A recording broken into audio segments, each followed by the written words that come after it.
Okay, let's get started. Hello, everyone. This is Shiju, and it is a great pleasure to give you a speech here.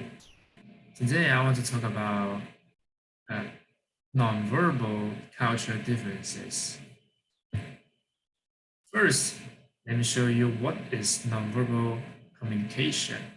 It is also called NVC. It is the transmission of messages or signals through a nonverbal platform such as eye contact, eye contact, facial expressions, gestures, posture, and body language. Nonverbal communication is different from person to person and especially from one culture to another.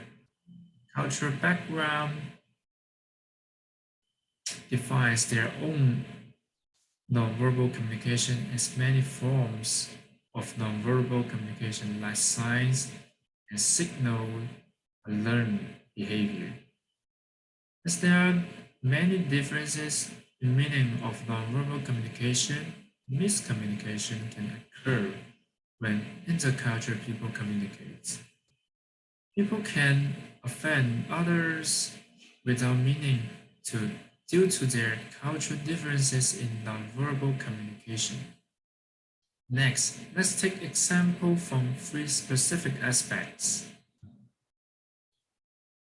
Let's talk about gestures first. Number one, thumbs up.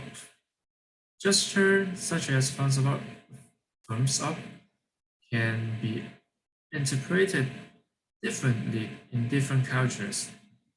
It is taken as okay sign in many cultures where it's taken as a vulgarism in others like Latin American cultures and in Japan. Some even take it as money. Talk about money, I will tell you a secret. You know I'm a Chinese transfer student, so in China, we also take this gesture also as money. It is very interesting, and I don't know why. Some culture taking snapping fingers to get the attention of a waiter as alright, where some take it as disrespected and very offensive. In Polynesia, people stick out their tongues to greet people, which is taken as a sign of mockery in most of other cultures. I won't do that because I think it's mockery. Next, let's talk about eye contact. Just like this.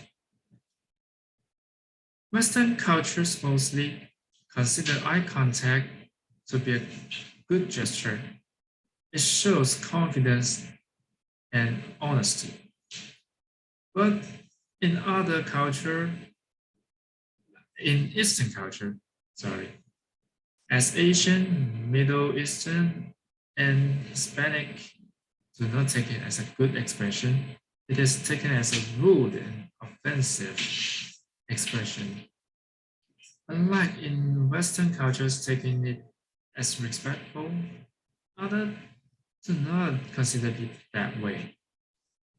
In Eastern cultures, women should especially not have an eye contact with a man as it shows power or sexual interest. Oh, that's crazy. Finally, let's talk about touch. Also, you can take it body language, but it's quite different. Touch often is used frequently in communication. Shaking hands is considered to be acceptable in many countries. Similarity, acceptability of kissing, hugs, and many other touches are different in different cultures. People in Asia are more conservative in these types of nonverbal communication. Yeah, that's true because in China we usually shaking hands, not hugging or something. Other example of the differences with touching is patting someone on the head. The US, it is seen as endearing and shows affection with children, but in some Asian cultures, touching children or adults on the head is extremely disrespectful, especially in China. Yeah, that's true. Finally, let's find out the conclusion. We live in a colorful world where different cultures communicate and collide with each other. However, when we experience different experiences from other cultures, we must learn to respect them so as not to cause unnecessary embarrassment. Yeah, learn to respect different culture. And and this is the references I use. Thank you for listening.